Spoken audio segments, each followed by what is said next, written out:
నాగేశ్వర్ గారు, రాహుల్ గాంధీ కోల్కతా ఎన్నికల ప్రచారంలో మోదీ మమత ఇద్దరు ఒకే రకం ఒకే నియంతలా ప్రవర్తిస్తూ ఉంటారని కామెంట్ చేశారు. ఈ కామెంట్ ఏ రకంగా చూడాలి? ఎందుకంటే మిత్రపక్షాలన్నీ ఏకతాటి మీదకి రావాలి, బీజేపీని ఓడించాలి, అందరం ఒక్క తాటి మీదకి వచ్చి బీజేపీని గట్టిగా ఓడించడానికి ప్రయత్నం చేయాలని కంకణం కట్టుకుని మమతా బెనర్జీ ఏదైతే కోల్కతాలో ర్యాలీ చేశారో దానికి కాంగ్రెస్ పార్టీ కూడా హాజరైంది. మరి రాహుల్ గాంధీ మమతను టార్గెట్ వెనకాల ఏ రకంగా చూసుకోవాలంటే? ఒక రకంగా బీజేపీకి ఆయుధాలు ఇస్తున్నారు, ఇది మహాగఠబంధన్ ఇలాగే ఉంటుంది అని.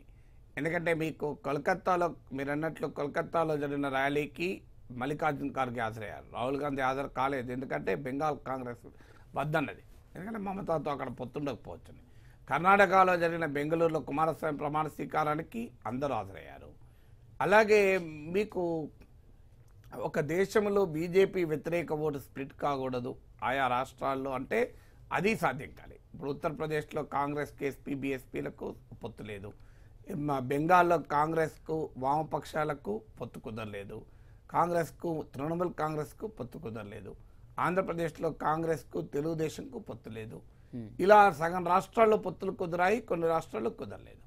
పోగా రాష్ట్రాల్లో తమ పార్టీని నిలబెట్టుకునేందుకు ఈ మాటలు మాట్లాడాల్సి వస్తుంది. ఇప్పుడు బెంగాల్ ఎన్నికల్లోకి వెళ్ళి మమతా బెనర్జీని విమర్శించకుండా కాంగ్రెస్కు ఓట్లు పడవు. అది మరి విమర్శించినప్పుడు జాతీయ రాజకీయాల్లో కాంగ్రెస్ ఇప్పుడు ప్రధాన పోటీదారుడుగా మోడీకి రాహుల్ ఉన్నాడు. మరి రాహుల్కి మద్దతుగా ఈ ప్రాంతీయ నేతలు రావాలి అంటే నువ్వు వాళ్ళ నియంత్రణను విమర్శిస్తే ఎలా అవుతుంది? ఇప్పుడు ఇక్కడ ఒక్కటే కాదు, మీరు ఢిల్లీలో ఆమ్ ఆద్మీ పార్టీతో కాంగ్రెస్ చెడగొట్టుకుంది, మాయావతితో ఇప్పటికే పంచాయతీ బజార్న పడింది. కేరళలో వాయనాడు నుంచి ఇప్పుడు పోటీ చేస్తే ఏ మెసేజ్ పంపుతారు? రాహుల్ గాంధీకి ప్రధాన ప్రత్యర్థి బీజేపీ కాదు, రాహుల్ గాంధీకి ప్రధాన ప్రత్యర్థి వామపక్షాలని మెసేజ్ పంపడమే కదా. సో అందువల్ల కేరళలో వెళ్ళి పోటీ చేయడం అంటే వామపక్షాలతో ఢీకొనడం. అంటే కేరళలో మీరు సిపిఎం నాయకత్వంలో వామపక్ష కూటమితో పోరాడతారు, బెంగాల్లో మీరు తృణమూల్ కాంగ్రెస్తో పోరాడతారు, ఢిల్లీలో ఆమ్ ఆద్మీ పార్టీతో పోట్లాడతారు. రేపు ఆంధ్రప్రదేశ్కి వచ్చి మరి రాహుల్ గాంధీ ఏం చెప్తారు? చంద్రబాబు నాయుడిని తిడతాడా, మెచ్చుకుంటాడా? ఇదో ఫండమెంటల్ క్వశ్చన్. ఎందుకంటే తెలంగాణలో టీడీపీ కాంగ్రెస్ సపోర్ట్ చేస్తుంది, ఇక్కడ పంచాయతీ లేదు. అందువల్ల ఇది యొక్క కాన్ఫ్లిక్టింగ్ సిగ్నల్స్ పంపిస్తుంది. ఎందుకంటే దేశంలో బీజేపీ ఇతర రాజకీయ పార్టీలు రేపు 2019 తర్వాత కలిసి మేము ప్రభుత్వం ఏర్పాటు చేయాలంటే ఈ ఎన్నికల సమయంలో పరస్పర దూషణలు నష్టం కలిగిస్తాయి. ఎందుకంటే బీజేపీ ఇప్పటికో ప్రశ్న అడుగుతుంది, అసలు ఎవరు వీళ్ళకు ప్రధానమంత్రి అని. సో అందువల్ల ఈ ప్రశ్నకు బలం కలగటానికి ఉపయోగపడుతుంది. బీజేపీ తమ నిత్యం విమర్శించే శివసేనను లాంటి పార్టీలను విమర్శించకుండా జాగ్రత్త పడ్డాను. సో ఆయన విమర్శిస్తున్నాడు శివసేన అనుకోండి, కానీ కాంగ్రెస్ పార్టీ ఈ ప్రాంతీయ పార్టీలతో ఉండే రిలేషన్స్లో అది మేనేజ్ చేసుకోవడంలో ఎక్కడో కాని లోపం ఉంది. కాంగ్రెస్ భ్రమల్లో ఉంది.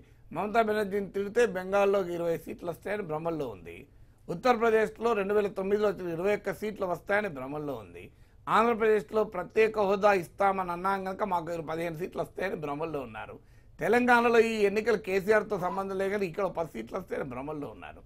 ఈ భ్రమల్లో ఉండడం వల్ల ఏమవుతుందంటే మేము అక్కడున్న స్థానికంగా ఉన్న ప్రాంతీయ నాయకుల్ని తిడితే కాంగ్రెస్ పార్టీకి పెద్ద ఎత్తున పునర్జీవం వచ్చేసి ఇక కాంగ్రెస్ పార్టీ తన కాళ్ళపైన తాను నిలబడుతుంది అనుకుంటున్నారు.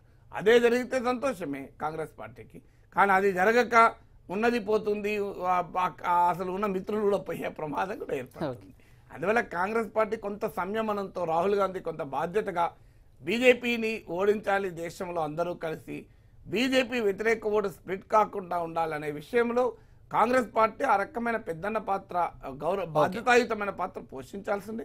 ఇప్పటికీ కూడా స్థానిక నాయకుల మీద దాడి కన్నా బీజేపీ పైన అటాక్ పెట్టడం వల్ల కాంగ్రెస్ పార్టీ రేపు 2019 తర్వాత అయినా అనేక పార్టీలను కలుపుకునే యొక్క అవకాశాన్ని అవసరం ఖచ్చితంగా ఉంటుంది కనుక ఆ అవకాశాన్ని ఉంచుకున్నట్లు.